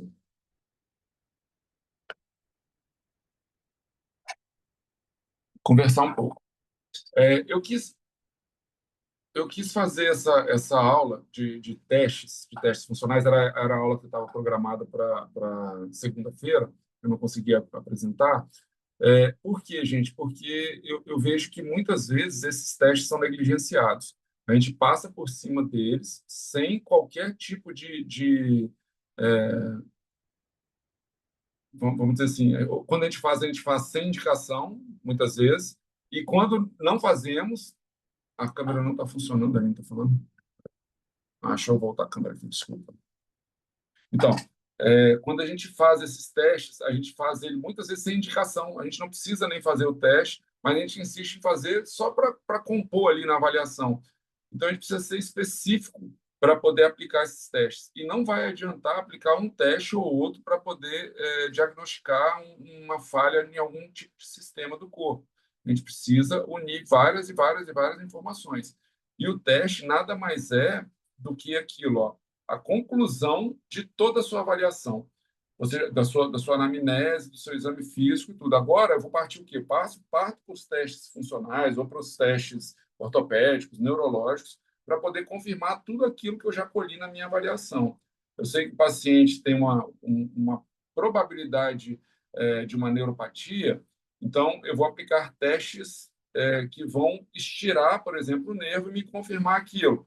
Um teste vai adiantar? Não vai adiantar. Então, eu vou buscando na literatura outros testes. Existem testes para todas as regiões do corpo, tá, pessoal? Eu botei alguns ali, mas existe joelho, tornozelo, é, enfim, quadril, coluna lombar, coluna torácica, coluna cervical. Todos esses vão fazer com que o seu diagnóstico fique cada vez mais preciso. Uma condição muito comum que nós recebemos no consultório são pessoas também, além da ciatalgia, de cervicobraquialgia. E aí a gente não sabe, por exemplo, se a gente souber que esses testes, esse cluster de testes, já vai me indicar se isso é uma compressão radicular, ou seja, na raiz nervosa, eu tenho que fazê-los, tá? Agora, vamos supor que eu faça esse cluster de testes e deem negativos resultados. Eu não tenho, poxa, então não é uma radiculopatia, eu não vou tratar. Não, não, não. Aí a gente tem que partir para uma segunda hipótese, que são o quê? Síndrome dos desfiladeiros, né? Aí eu testo aqueles testes de Addison, de Eden, de Wright. Vocês estão familiarizados com esses testes ou não?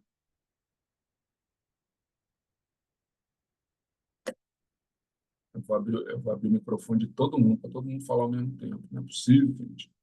Fala comigo.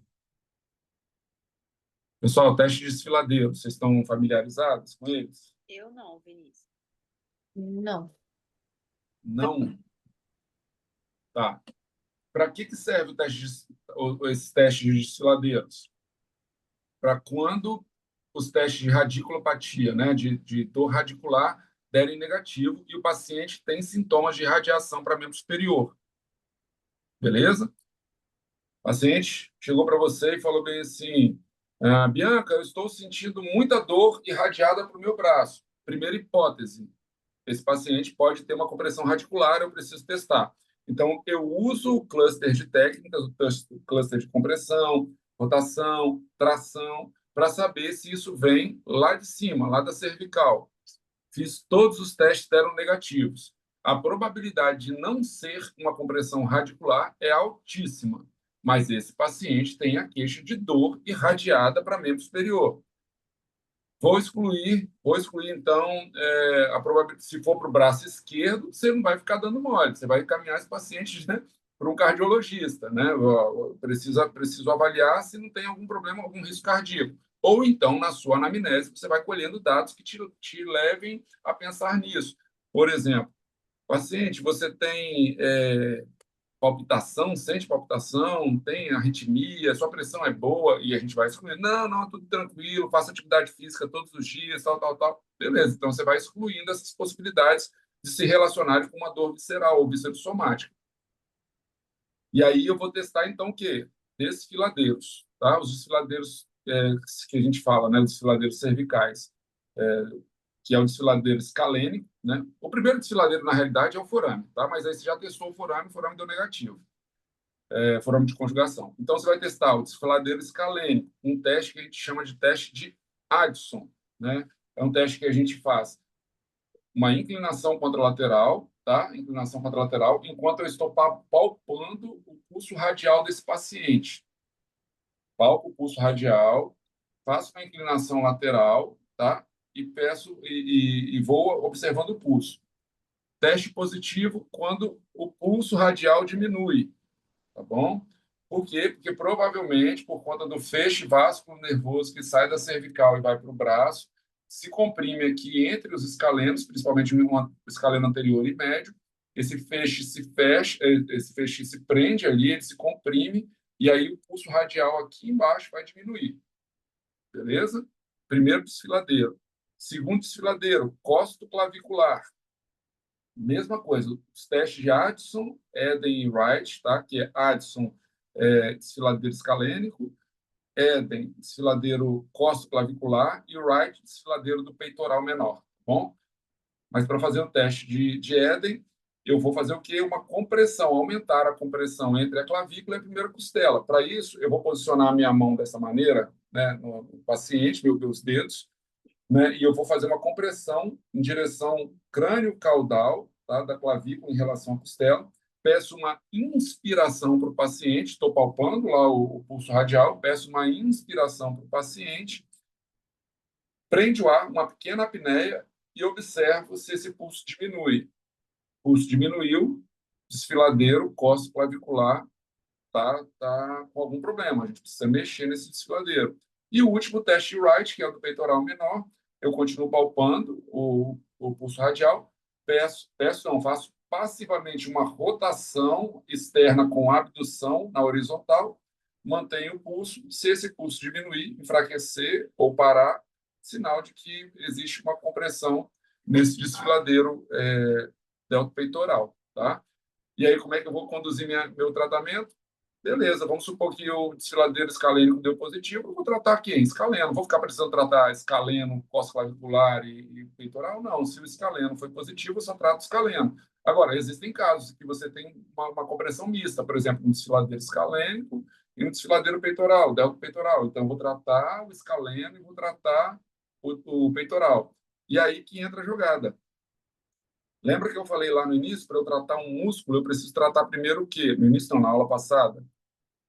Inervação, origem, inserção, e depois eu trato o ventre muscular, tá? Então, aí que tá a pegada, gente. Por isso o paciente vai melhorar mais rápido, porque você já entendeu que se você não tratar a inervação do escaleno ou do peitoral antes de tratar o músculo, você não vai ter uma boa resposta. Então, trato a inervação. Agora, vamos olhar a origem e inserção do escaleno. Vou lá nas vértebras cervicais, do escaleno anterior, vou palpando, vejo se tem alguma disfunção. Opa, tem uma disfunção aqui. Pá, manipulo a disfunção, tá bom? E aí eu estou trabalhando uma relação neurofisiológica, tá? Também. Quando eu manipulo, eu não só trabalho a mobilidade dessa vértebra, mas eu trabalho também um impulso neurofisiológico que vai fazer com que esse nervo mande informações e receba informações de maneira mais precisa, tá bom? Então, eu tenho um efeito neurofisiológico positivo com a manipulação em thrush, por exemplo, tá? Então, eu também ativo isso. E aí, sim, depois eu vou tratar o ventre muscular. Testo todo paciente com síndrome desfiladeiro, você precisa obrigatoriamente, tratou, retesta. Opa, não melhorou ainda, então vai lá e continua tratando. Trata. Se não está melhorando, porque melhora assim, é imediato, tá? O pulso melhora na mesma hora. Vai melhorar a dor também? Não, isso eu não sei. Eu preciso ver como é que o paciente vai reagir. Mas o pulso tem que melhorar. E se o pulso melhorou, é um sinal de que esse paciente vai ter uma boa evolução. Tá bom? Pra vocês saberem, isso aí é um diferencial para vocês também. Da mesma maneira, se eu tenho um desfiladeiro costo-clavicular muito ativo, eu vou precisar tratar a clavícula, preciso tratar a primeira costela, e aí quem é que se insere, por exemplo, na primeira costela? Escaleno. Eu vou deixar de tratar escaleno? Não, vou lá tratar escaleno também. Ah, Vinícius, mas o escaleno, assim, o desfiladeiro escaleno deu negativo. Sim, mas eu preciso ver quem é que está inserido nessa primeira costela e tratar todo o conjunto. Então, se o escaleno, por exemplo, está muito tensionado, elevando a primeira costela, eu preciso tratar esse escaleno, tá? Mas antes de tudo, eu preciso verificar a mobilidade. Ah, tá diminuída a mobilidade da primeira costela. Bom, técnica de manipulação da primeira costela, trato o escaleno, porque ele era um fixador dessa disfunção, e aí depois eu vou verificar a clavícula. Ah, será que é o peitoral maior que está tracionando muito a clavícula para baixo também? Vamos ver. Aí você procura pontos de tensão no peitoral maior. Opa, tem ponto de tensão aqui no peitoral maior. Beleza. Quem aqui nerva peitoral maior? Né? Aí tem um nervo lá que a gente vai aprender, nervo peitoral lateral. Então, onde sai o nervo peitoral lateral? Das raízes nervosas de C5 e C6. Verifico C5 e C6. Opa, pum, manipulo. Entendeu? E assim por diante. Mesma coisa, peitoral menor, nervo peitoral medial. Vou lá nas raízes nervosas do peitoral medial, trato o nervo peitoral medial, trato o trajeto dele até chegar ao músculo peitoral menor e assim por diante. Tá? Entenderam esse conceito de tratamento, pessoal? E assim funciona para tudo. No ciático é igualzinho. Desculpa, Bianca, eu te cortei. Você ia falar e eu falo demais. Não paro. Pode falar. Cara, eu queria falar que eu não entendi. Oi? Ah, entendeu. Isso. Tá? No ciático, a mesma coisa. Por exemplo, se eu tenho uma compressão do nervo fibular, eu vou precisar ver onde esse nervo pode estar preso. Primeiro, para eu tratar o nervo fibular, eu vou precisar tratar o ciático. Aí eu preciso tratar o ciático inteiro, vamos dizer assim, né? Vou pegar um caminho dele que vai lá desde os forames neurais, lá de L5, S1, S2, enfim. Vejo se tem alguma dificuldade de mobilidade do sacro, vejo se tem dificuldade de mobilidade da lombar, mesmo que não tenha radiculopatia. Trato piriforme, trato ligamento, trato o trajeto até chegar lá, no nervo fibular, e aí sim, tratei o trajeto. Agora eu posso tratar a musculatura, enfim, posso tratar a musculatura. Tratei inervação, musculatura, né? Origem, inserção muscular e a parte muscular. Legal?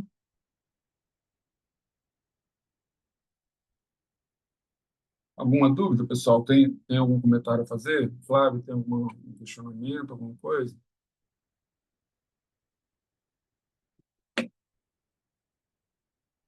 Camille, G.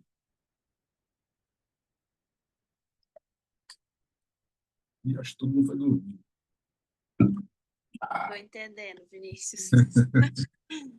Não, aqui, se eu estiver falando rápido demais também, vocês vão me falando, tá? Me corta, porque tem hora que eu me empolgo e não paro de falar, tá bom? Tranquilo também, Flávio, aí?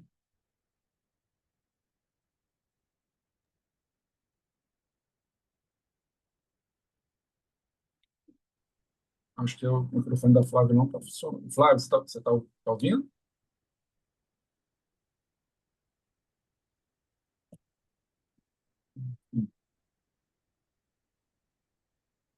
Beleza. Aline, quer falar alguma coisa? Não, tá tranquilo. Viu? Beleza, então.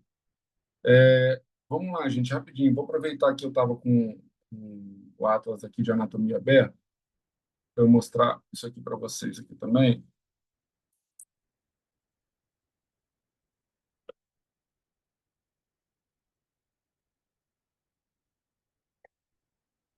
Isso que eu acabei de falar. Vocês não estão vendo ainda não, né, o Atlas, né? Eu preciso compartilhar a tela.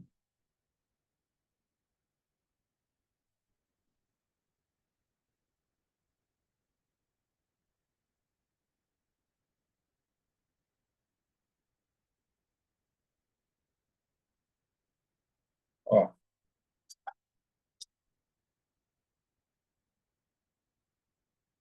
a cervical já está aqui. Vou tirar esses músculos aqui. Eu vou deixar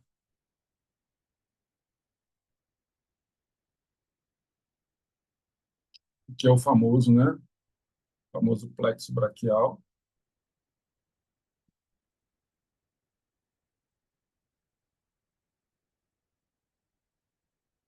Da onde sai o plexo braquial, pessoal? Começa a sair da onde? Vocês têm noção? Deixa eu ir apagando aqui para as coisas. Cervical, Isso, não, é da cervical, mas de quais níveis? partir do CC4, C5? C5, isso aí. C5, C6, C7. É formado por as raízes, né? De C5, C6, C7, C8 e T1, tá bom? Porque o nervo tem o nervo C8, lembra? Na raiz de C8, né? Tá bom? Então, aqui, ó. Eles estão aqui. Aqui, Bianca, ó. Então, tá aqui. Esse, deixa eu só riscar aqui para vocês verem. Opa, perdão. É porque eu estou tentando apagar uns nervos aqui. Deixa eu tentar apagar um pouco aqui, gente, para não ficar confuso. Olha o frênico aqui, olha que legal. Cliquei nele. Nervo frênico, né, que é nervo diafragma, tá vendo? Saindo das raízes C3, C4, C5, tá bom? Enfim, o plexo braquial, ele é dividido, né, primeiro nas raízes, né, as raízes nervosas, que vão formar troncos, divisões, né, e eles vão se dividindo para poder chegar lá para o braço e inervar todas as regiões lá do nosso braço e antebraço, e vão formar principalmente 5 nervos, né, o plexo braquial, né, mais periféricos, né, que a gente chama popularmente, talvez você já tenha visto isso aqui, ó, marmut. São 5 nervos, isso aqui é um U, tá? São 5 nervos aí principais, né, do plexo braquial. Alguém arrisca quem é esse aqui? Primeiro, mais alto, nervo bíceps aqui, principalmente, músculo cutâneo, tá? Músculo cutâneo, nervo axilar, nervo radial, nervo mediano e nervo ulnar, tá? A gente vai estudar, a gente vai estudar isso aqui, não preocupa não, tá? Hoje eu vou só dar uma passadinha aqui. Mas o que eu queria mostrar para vocês não era nem isso aqui, não. Era onde eles podem realmente se comprimir. Deixa eu ver se eu consigo colocar uma musculatura aqui. Não, peraí, deixa eu voltar. Eu tô meio começando a entender algumas coisas aqui. Eu queria separar todo o plexo aqui. Deixa eu ver se eu consigo fazer as correlações deles. Vai, posso- Gente, vocês vão me perdoar, tá? Eu tô só buscando aqui, mas só para vocês.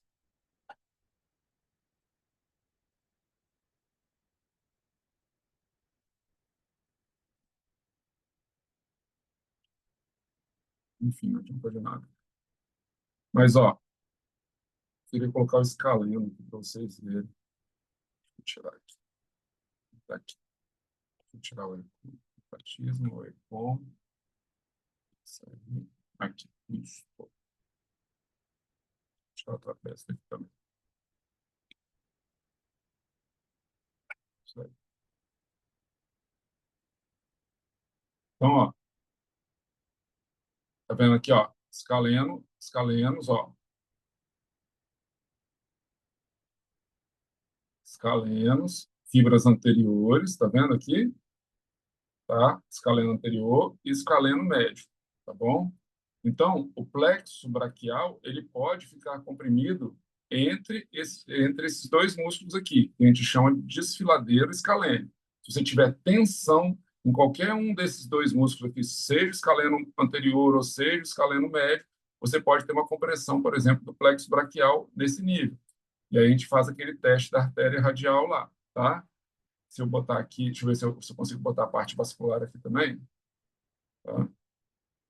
Isso. Aí, ó. Aí aqui embaixo, ó, não sei se vocês vão ver, tem a artéria subclávia, tá vendo? A artéria subclávia, depois ela subdivide e ela vai lá para baixo, vira artéria braquial e depois vai se ramificando até virar artéria radial. Então, se você tem uma compressão aqui do meu Deus, do desfiladeiro escalênico, você pode ter uma compressão também da artéria aqui, ó, se subdivide em axilar, tá vendo? E aí você pode ter uma compressão dessa artéria, levando à diminuição do pulso. Por isso que a gente chama de feixe vascular nervoso, tá bom? Beleza. Esse é o primeiro trajeto onde ele pode estar comprimido. A outra é entre a primeira costela e a clavícula, que a compressão vai acontecer mais aqui, ó. Meu pai amado. Gente, tenho muita paciência comigo, pelo amor de Deus. Aqui, ó. Isso. Entre a primeira costela e a clavícula, que vai acontecer mais ou menos nessa região aqui, tá bom? A primeira costela pode subir, ela vai levar, ela vai ficar mais alta, tá? Alta e posterior, aí a gente vai estudar os movimentos da costela também, como é que ela vai fazer essa disfunção, ou a clavícula rodar e descer, tá? Isso gera uma compressão do nervo, do plexo braquial aqui, gerando também a mesma coisa, o mesmo tipo de repercussão lá, de diminuição do pulso radial no teste de Eden. E se a gente tirar aqui o peitoral maior, a gente vai ver aqui, ó, o peitoral. Deixa eu tirar aqui também o deltoide. Isso. Ó, e se a gente ver aqui também o peitoral menor, né, ele pode comprimir o plexo aqui mais próximo da região axilar, tá? E aí, levando essa compressão e a mesma sintomatologia. Beleza? E aí são os pontos de desfiladeiros, né, de compressão do plexo braquial. Beleza? Ó, nervo mediano, nervo músculo cutâneo. Tá? Aí tem todos os músculos aqui terminais, tá, do plexo braquial.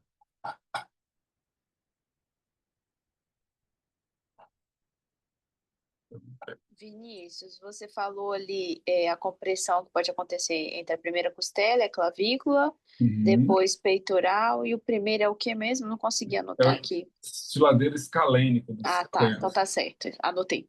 Tá bom. Então, ele pode se comprimir entre o escaleno anterior e médio, primeira costela e clavícula, e o último desfiladeiro, vamos dizer assim, é o delto peitoral, né? Desculpa, é o peitoral menor, delto peitoral, tá? Tá. Legal. Esses desfiladeiros, na realidade, são os mais superiores. Se a gente for estudar bem a fundo, existem outros lugares também, quer ver? Deixa eu só mostrar aqui para vocês. Existem outros lugares que esse plexo não, tá? Mas alguns nervos também podem se comprimir. Por exemplo, se a gente olha por trás aqui, ó,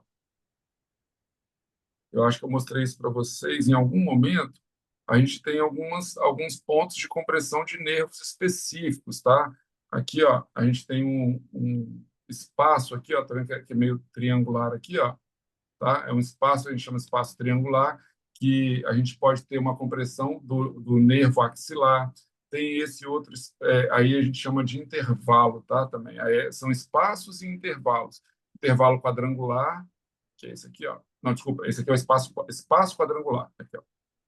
Espaço quadrangular, tá bom? Também pode comprimir artéria, tá? Artéria circunflexa da cabeça do úmero. E o nervo, se eu não me engano, deixa eu ver para eu não falar bobeira para vocês, é esse nervo aqui, ó.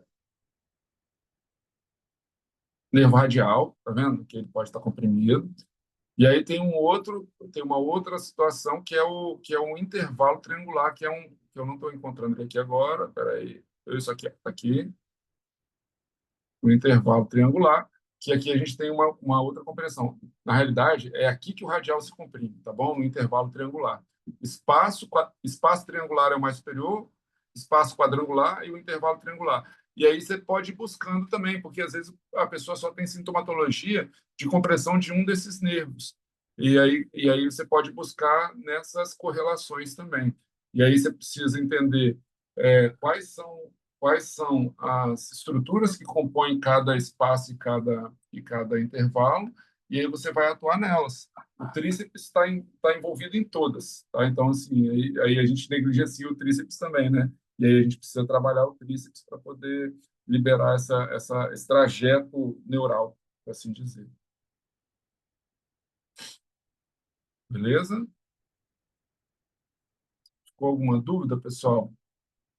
Hoje nós terminamos um pouquinho mais cedo. Se vocês tiverem algum questionamento, quiserem discutir alguma coisa, é, quiserem falar sobre casos específicos, aí estamos à disposição. Temos uns minutos ainda, uns 10 minutos aqui. Talvez até um pouquinho mais. Não? Alguma dúvida, né, em relação a essa aula? Eu sei que Hoje eu passei um pouco mais relacionado a teste, e eu queria perguntar para vocês se vocês acham que vale a pena algum tipo de revisão mais anatômica. Igual hoje eu falei dessa questão dos nervos. Se vocês quiserem dar, Vinícius, eu queria revisar um pouquinho de plexo braquial. Vamos revisar. Essa questão do ciático. A gente pode revisar também. Aí eu vou deixar vocês até mais livres em relação a isso aí, se vocês quiserem opinar. E até me dizer assim, Vinícius, ó, acho que está faltando a gente ver isso, isso e isso. E a gente vai tentando adaptar, tá, gente? O que vocês me dizem aí?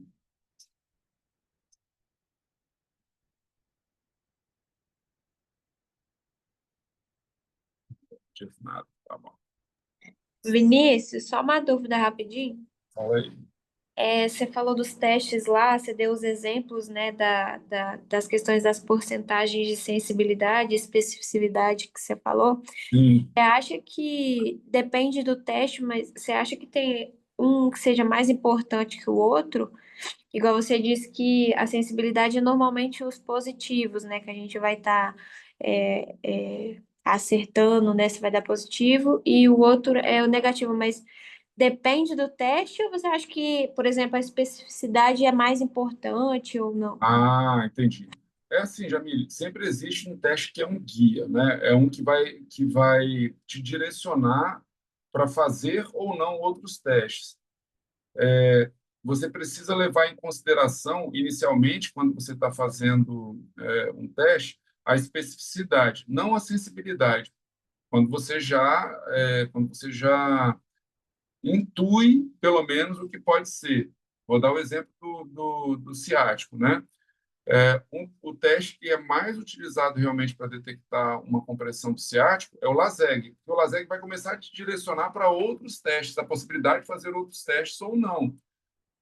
Digamos lá que o paciente tem uma ciatalgia, ou uma lombociatalgia, você faz o teste de LASEG, o paciente refere a dor na lombar, isso já te indica uma possibilidade alta, mas ainda não consegue definir, de que aquela pessoa tem uma compressão a nível lombar, tá? Nas raízes que originam o ciático.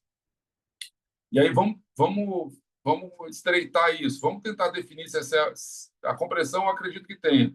Vamos ver se é uma compressão grave ou não. Aí você faz o SLR cruzado, né? Você faz na outra perna.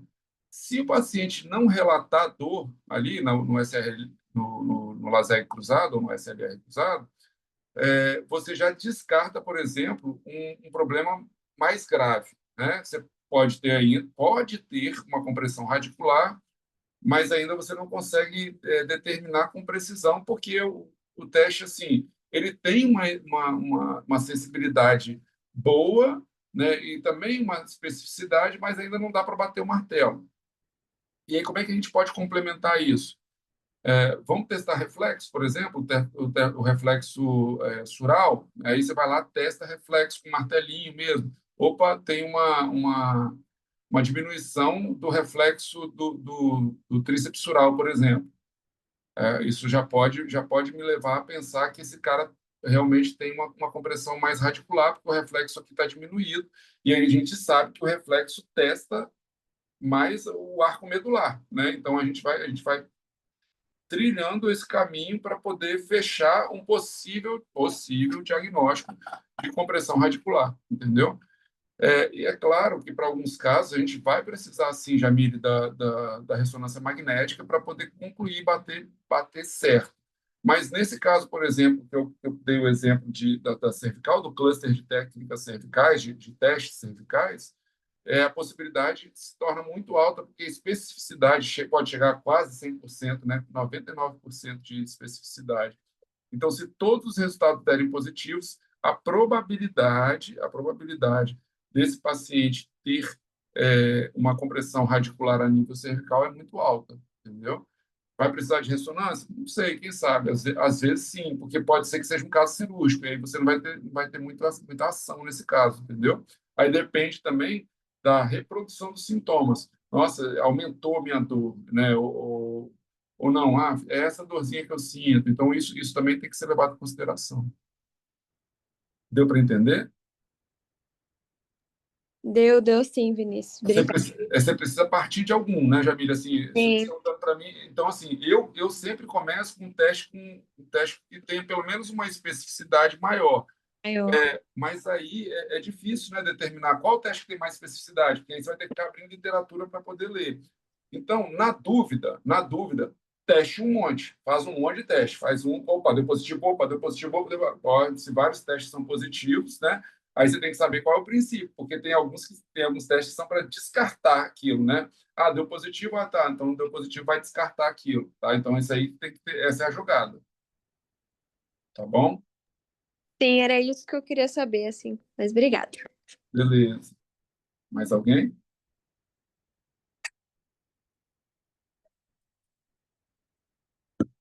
Não, gente, sério?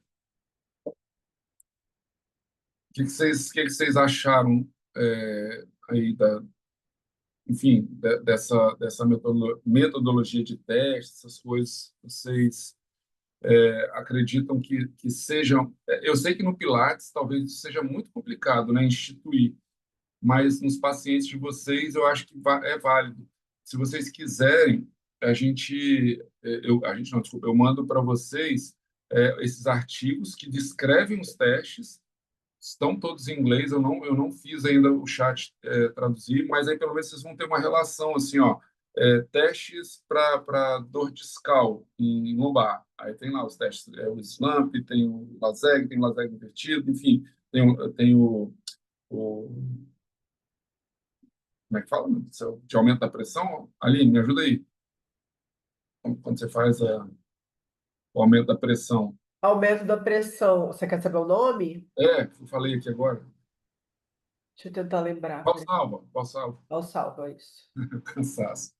Mas, enfim, e aí você vai correlacionando todos eles, entendeu? E aí, se vários testes forem positivos, existe essa possibilidade. Beleza? Podemos nos despedir então, pessoal? Tá tudo certo?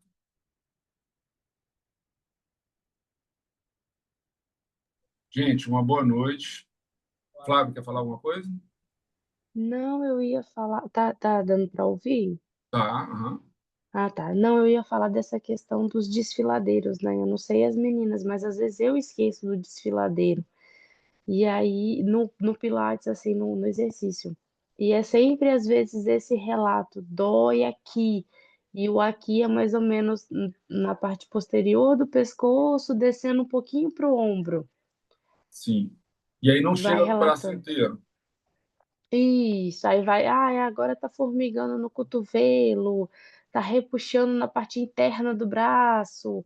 É mais ou Isso. menos sempre essa questão. Então, assim, é legal ver essa questão a correlação do desfiladeiro com do movimento. Que às vezes eles vão fazer o movimento, acaba subindo o ombro, aí faz a compressão. Então, isso ajudou bastante no meu pensamento do que passar, né, para os pacientes. Isso, exatamente. E aí, esse trajeto, Flávio, que você acabou de falar, né, de paciente relatar, estou sentindo uma dor mais interna no cotovelo, ou mais externa, e aí você vai correlacionando com o nervo, né? Ah, tem paciente que sente dor, sensibilidade nesses dois dedos, aqui, entendeu? Então você vai, esse é o nervo radial, o nervo mediano, o nervo ulnar, ou não, é mais alto, então pode ser o nervo axilar, estou sentindo dor no deltóide. Ah, você já pegaram pacientes com dor que falam bem assim, dói aqui no deltóide, aqui na Já. região. Já pegou, né? Já, e é muito difícil conseguir resolver essa dor, porque é muito estranha. Agora eu vou te falar, ó, sabe qual que é a chave para isso aí? Você fala, porque tem paciente, aí você vai lá, pede exame e não tem nada, né? Não tem nada, não está tudo certinho, ressonância geralmente dá tudo legal. Compressão do nervo axilar. Geralmente é isso, Uhum, tá? E aí você vai fazer como? Tem que tratar a cervical dos pacientes, precisa tratar a uhum, cervical. Aí você vai e trata a cervical do paciente, aí você vai precisar, aí você não pode ficar aqui no deltoide estimulando ele não, entendeu? E aí você vai ter que achar onde o axilar pode estar comprimido, naquele espaço quadrangular lá, naquele. sim, E aí você vai trabalhar o quê? Redondo menor, olha bem, você vai trabalhar redondo menor, vai trabalhar o tríceps, vai trabalhar a mobilidade do húmero em relação à glândula uhum, humeral. E aí o paciente vai melhorando assim, melhorou, vai melhorando. E a dor no deltoide não estava vindo do deltoide, não é uma dor muscular. Por exemplo, você faz o teste muscular, não tem nada. Não sinto dor, não sinto. Eu tenho que sentir dor muscular se fosse uma dor muscular, né? E aí você vai trabalhando essa região, muitas vezes o problema está lá no redondo menor. Você trata redondo menor, trata o tríceps do paciente, e aí você retesta, você vai vendo que vai melhorando, entendeu? Essa é uma Uhum. chave para você tratar, tá? É uma ferramenta bem legal. Tem outras dores também. Já vi paciente que tem dor nessa região daqui do braço, do cotovelo, e aí você faz os testes de epicondilite e não tem dor, não tem positividade no teste, né? Cotovelo de tenista e golfista, né? Você faz o teste de extensão, não sinto dor. Aí você passa a mão na pele do paciente, está sensível. Já tiveram esse caso? Já teve, Flávio, alguma vez? Não, a maioria dos meus alunos é de encostar, se encostar no tendão já grita, já fica doendo. Então provavelmente seja realmente uma epicondilite. Mas é porque eu já Sim. atendi pacientes não era uma sensibilidade do tendão, não era uma dor tendínea, era uma sensibilidade mais cutânea da pele. Aí tem um nervo chamado nervo cutâneo lateral do braço, entendeu? E do antebraço. Aí você tem que tratar o trajeto dele, porque a dor a sensibilidade é maior na pele do que propriamente no tendão. Você faz os testes, são todos negativos. Então, tem esse outro viés, né? E a gente acaba tratando tendão, achando que aquilo ali está relacionado ao tendão, e na verdade não é, né? E aí é um nervo mais sensitivo e a gente precisa diminuir a sensibilidade dele com outras técnicas também. E aí a neuro usa muito isso, né? De sensibilizar. A Aline trabalha muito com isso, paciente paralisia facial, aí usa esponjinha, enfim, né? E funciona também, sensibiliza. Eu tô igual a Flávia, Vinícius. Vou prestar mais atenção no desfiladeiro aí também. É porque aparece muito, tá, gente? Muito, muito. É muito, o tempo inteiro aparece esse ladeiro. E aí a gente confunde achando que você precisa tratar cervical, e muitas vezes não é só cervical que precisa tratar, né? Tem que tratar outras coisas. Beleza? Mas, gente, vocês acham legal revisar anatomia ou vocês sentam o pau aí no estudo da anatomia? Enfim, Ah, eu gosto sempre de revisar a anatomia. Eu também. tá, Sempre. beleza. Flávia também, Bianca, vocês estão de Sim, acordo? sim. Tem que revisar sempre. Tá. E aí vocês querem o quê? Então, a gente pode programar mesmo para segunda-feira. Vocês querem fazer uma revisão, então, de plexo braquial e as correlações, esses desfiladeiros? Querem aprofundar isso aí? Pode ser? Porque, assim, ó, dá para fazer disso. Vamos pegar os dois pontos chaves, que é o que mais aparece: cervical e o ciático, pode ser? Esses desfiladeiros, aí a gente pega síndromes radiculares, né, da cervical e a da lombar, no caso, né, a lombosacra, que seria o ciático, e a gente vai destrinchando isso e mostrando para vocês quais são as principais correlações e como é que a gente vai tratar isso. Pode ser? Também pode ser. Pode, perfeito. Pode. Então, provavelmente, na segunda a gente fala sobre cervical logo, beleza? Se eu conseguir já introduzir a parte de lombar, a gente faz também. Tá? Mas é porque é bem denso, tá? É um conteúdo mais denso. Beleza? Ok. Então tá joia, gente. Uma boa noite, tá? Deus Boa abençoe a noite. noite de todo mundo aí. Boa Durmamos bem. noite. Acordar amanhã para trabalhar um pouquinho Boa mais. noite. Boa Boa noite, tá? noite, gente. Tchau. Tchau. Moço, já tinha parado de gravar? Não, como é que eu faço para parar aqui? Agora eu vou parar. Interromper a gravação.